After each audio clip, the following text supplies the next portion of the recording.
હા, મને ખબર છે અને મને ચોક્કસપણે ખબર છે કે તમે મને નિરાશ નહીં કરો. તમને બધાને મદદ કરીને હું ઉત્સુક છું. ચાલો તમારી મદદ કરીએ તમારા ભવિષ્યમાં ફેરફાર લાવવા માટે. હવે જો અહીંયા જો શું રહી ગયું? આ શું લખ્યું છે? કોણ બોલશે? શેનું શોર્ટ ફોર્મ છે? બોલો. સમ. સમ. સમની ગુજરાતી શું હોય? થોડો. હા, અહીંયા થોડોક ફેરફાર. તો અહીંયા મારે કંઈક રહી ગયું બોલવાનું. તો અહીંયા હું યુઝ કરીશ કરેક્શન. ધ્યાનથી જોજો. Okay, please.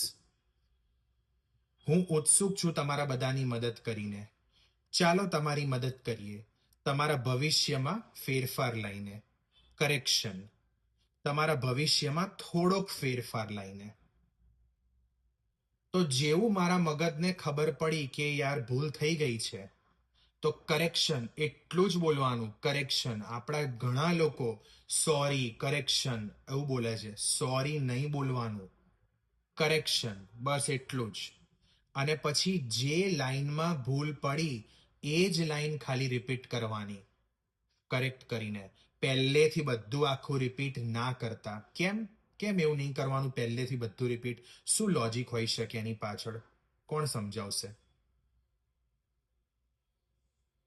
કોઈ લોજિક છે? યસ.